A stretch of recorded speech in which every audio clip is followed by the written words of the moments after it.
Hello everyone, welcome to my channel school શિક્ષા।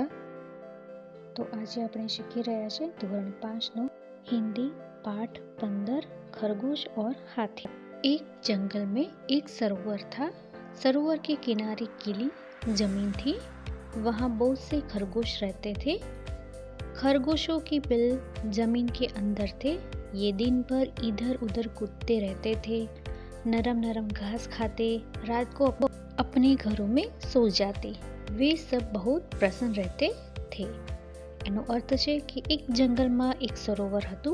સરોવરના કિનારે ગીલી એટલે કે ભીની જમીન હતી। ત્યાં ઘણા બધા સસલા રહેતા હતા અને આ સસલાઓ એ બિલની અંદર એટલે કે દરની અંદર રહેતા હતા।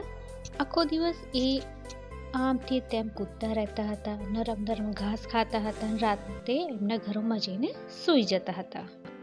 उसी जंगल में कुछ हाथी आ गए। हाथियों के झुंड में कुछ शरारती हाथी थे। वे अपनी सूंड से छोटे छोटे पेड़ तोड़ देते थे। એટલે કે એ જંગલમાં થોડાક હાથી આવ્યા અને એ હાથીઓના ઝુંડમાં થોડાક મસ્તીખોર હાથી પણ હતા। તે એમની સૂંઢથી મોટા મોટા ઝાડ હોય અને તોડી નાખતા હતા। पौधे कुचल देते। हाथियों के बच्चे खेल खेल में एक दूसरे से लड़ते। कभी एक छोटा हाथी नीचे होता, कभी दूसरा। એટલે કે એ પત્તાઓ પણ તોડી નાખતા અને હાથીના બચ્ચાઓ તો રમતમાં એકબીજા સાથે લડતા ઝઘડતા હતા। અમુક વાર એક નાનો હાથી નીચે હોય તો બીજી વાર બીજો હાથી નીચે હોય। हाथी पानी से बहुत प्यार करते हैं। वे सूंड में पानी भर भर कर नहाते, फिर सरोवर के किनारे मिट्टी में लौटते। नरम मिट्टी उनके भार से दब जाती, साथ ही कई खरगोश परिवार भी दब जाते। इससे खरगोश बहुत दुखी थे। એટલે કે હાથીઓને પાણી ખૂબ જ ગમે છે અને એ સૂંઢમાં પાણી ભરી ભરીને નાહ્યા કરતા હતા। પછી સરોવરના કિનારે જે માટી હતી એ એમાં આરોળતા। નરમ જમીન એમના ભારથી દબાઈ જતી હતી અને એની સાથે સાથે સસલાઓના ઘણા બધા પરિવાર પણ દબાઈ જતા હતા। આનાથી સસલાઓ ઘણા દુખી હતા। खरगोशों के सरदार ने एक उपाय सोचा। कुछ चुने हुए खरगोशों के साथ वह हाथियों के सरदार के पास गया। कुछ दूरी पर बैठ खरगोशों के सरदार ने अपने अगले पाँव उठाए। उसने उन्हें हाथ जोड़ नमस्कार किया। हाथी ने सूंड उठाकर नमस्कार का उत्तर दिया। સસલાના સરદારે એક ઉપાય વિચાર્યો। એને અમુક સાથીઓ સાથે એ હાથીના સરદાર પાસે ગયો। થોડા અંતરે સસલાના સરદારે બેસીને એનો આગળનો પગ ઉઠાવ્યો અને હાથ જોડીને નમસ્કાર કર્યા। હાથીએ પણ સૂંઢ ઉઠાવીને પણ નમસ્કારનો જવાબ આપ્યો। सरदार बोला, हम चांद के भांजे हैं। चांद में आप हमारे भाई बंधुओं को देख सकते हैं। हमारे कुछ भाई धरती पर रहने आए हैं। એનો અર્થ છે સસલાના સરદારે કહ્યું, અમે ચાંદના એટલે કે ચંદ્રના અમે ભત્રીજા છીએ। ચાંદમાં તમને અમારા ભાઈ બહેનો દેખાશે અને અમારા અમુક ભાઈઓ ધરતી પર રહેવા આવ્યા છે। मामा रोज सरोवर में आते हैं हमसे मिलने। वे आपसे नाराज है। हाथी बोला, क्या? क्यों नाराज है? हमने क्या किया? खरगोश बोला, सरोवर के समीप नरम मिट्टी में सुराख कर हमने अपना घर बनाए हैं। आपके आने से सुराख दब गए हैं, जिससे चंदा मामा बहुत से भांजे दब गए हैं, इसलिए वे आपसे बहुत नाराज है। खरगोश आगे बोला, वे रात को सरोवर में आएंगे और उन्हें यह देखकर अच्छा नहीं लगेगा। એનો અર્થ છે મામા રોજ સરોવરમાં આવે છે અમને મળવા માટે, પણ તે તમારાથી નારાજ છે। હાથીએ કહ્યું, કેમ અમારાથી નારાજ છે? અમે શું કર્યું છે? સસલું કહે છે, સરોવરની નજીક નરમ માટી છે, ત્યાં અમારું જે અમે ઘર બનાવેલા છે અને તમારા આવવાથી અમારા ઘર દબાઈ ગયા છે, જેનાથી ચંદા મામા તમારા વાતથી ઘણા બધા નારાજ છે. અને આગળ કહે છે તે રાત્રે સરોવરમાં આવશે અને તેમને આ જોઈને સારું नहीं लागे. रात हुई, पूर्णमासी का चांद निकला, हवा तेज थी, सरोवर में हल्की हल्की लहरें उठ रही थी. चांद लहरों के साथ ऊपर नीचे हो रहा था. हाथी और खरगोश वहां पहुंच गए. खरगोश बोला, देखिए महाराज, चंदा मामा गुस्से से कांप रहे हैं. आप जल्दी यहाँ से दूर चले जाइए. लगता है मामा बहुत नाराज हो रहे हैं. રાત પડી, પૂનમનો ચંદ્ર નીકળ્યો, હવા પણ વધારે હતી, સરોવરમાં હલકી હલકી લહેર પણ આવી રહી હતી અને આ ચંદ્ર પણ લહેરો સાથે ઉપર નીચે થઈ રહ્યા હતા. હાથી અને સસલા ત્યાં ગયા અને સસલાએ કહ્યું, જુઓ મહારાજ, ચંદા મામા ગુસ્સાથી કાંપી રહ્યા છે. તમે જલ્દીથી અહીંથી દૂર જતા રહો. લાગે છે મામા તો બહુ નારાજ થઈ ગયા છે. हाथियों की सरदार ने अपनी झुंड की तरफ देखा. सभी डर गए थे. सरदार ने अपनी सूंड ऊपर उठाई.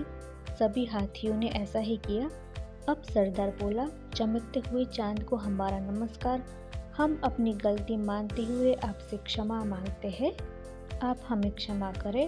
हम अभी दूसरे जंगल में चले जाते हैं. अब ऐसा काम नहीं करेंगे जिससे दूसरों को तकलीफ हो. હાથીના સરદારે એમના ઝુંડ તરફ જોયું અને બધા ડરી ગયા. સરદારે પોતાની સૂંઢ ઉપર ઉઠાવી અને બધાના સાથીઓને પણ એવું જ કહ્યું. સરદારે કહ્યું, ચમકતા ચાંદને અમારા નમસ્કાર. અમને અમારી ભૂલની ખબર છે અને અમે હવે ક્ષમા માંગીએ છીએ, તો તમે અમને ક્ષમા કરો, અમને માફ કરો. અમે હવે બીજા જંગલમાં જતા રહીશું અને એવું કોઈ કામ નહીં કરીએ જેનાથી બીજાને તકલીફ થાય. આગળ છે શબ્દાર્થ. પહેલું છે સરોવર, એનો અર્થ છે झील. परिवार, एक घर में रहने वाले लोग. बंधु, भाई. कुचलना, दबाना. क्षमा यानी कि माफ़ी. सुराख, छेद. पूर्णमासी, जिस रात चांद गोल होता है. भांजा, बहन का लड़का. समीप, नजदीक. मुहावरे के वाक्य प्रयोग के बारे में सही विकल्प चुनिए. फूला न समाना, अत्यंत खुश होना. तो અહીં આવશે બી. मोनाली स्कूल में प्रथम नंबर आई इसलिए वह फूली न समाई. बीजू છે ऊंचे चढ़ना, प्रगति करना. दीपाले अंग्रेजी विषय में दिन प्रतिदिन ऊंचे चढ़ना चाहती थी. ત્રીજું છે અભિવાદન કરના એટલે કે સત્કાર કરના. તો અહીં આવશે ક. आयुषी ने वक्तृत्व स्पर्धा में अच्छा वक्तव्य दिया इसीलिए उसके पिता दर्शन कुमार ने उसका अभिवादन किया. क्वेश्चन नंबर 3, ચિત્ર દેખકર કહાની કહો. તો અહીં તમને 4 ચિત્રો આપેલા છે, એના પરથી તમારે ચિત્ર જોઈને કહાની કહેવાની છે. पहलू છે कछुआ और खरगोश के बीच स्पर्धा हुई. खरगोश तेज दौड़ रहा है. तीसरा, खरगोश सो गया. चौथा, कछुआ जीत गया. तो અહીં આપણે એ પ્રમાણે કહાની લખીશું. जंगल में एक खरगोश रहता था, साथ ही एक कछुआ भी रहता था. एक बार खरगोश ने कछुए से दौड़ की शर्त लगाई. कछुआ बोला, मैं दौड़ के लिए तैयार हूँ. दोनों ने दौड़ शुरू की. खरगोश को अभिमान था कि वह हवा की तरह तेज दौड़ सकता है और वह जरूर जीतेगा.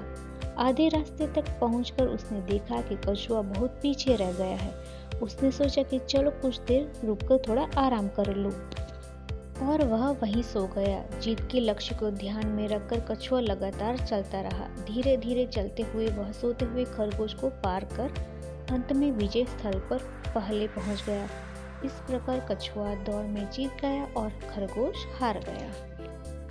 स्वाध्याय प्रश्न 1, प्रश्न के उत्तर दीजिए.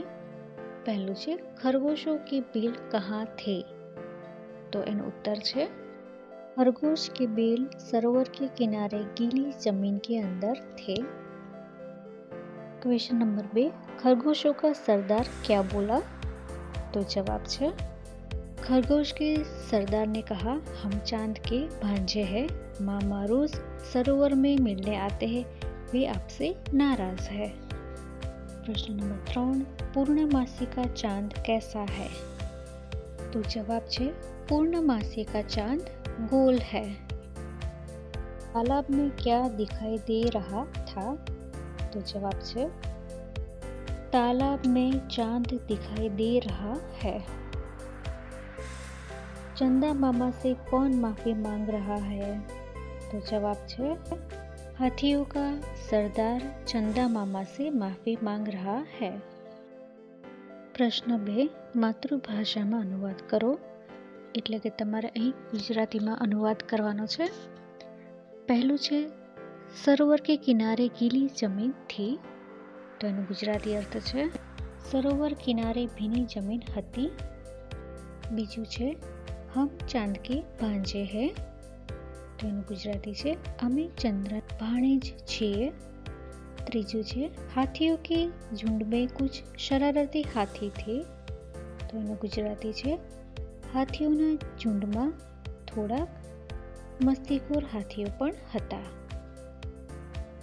ચોથું છે खरगोशों के सरदार ने एक उपाय सोचा, તો એનું ગુજરાતી છે સસલાના સરદારે એક ઉપાય વિચાર્યો।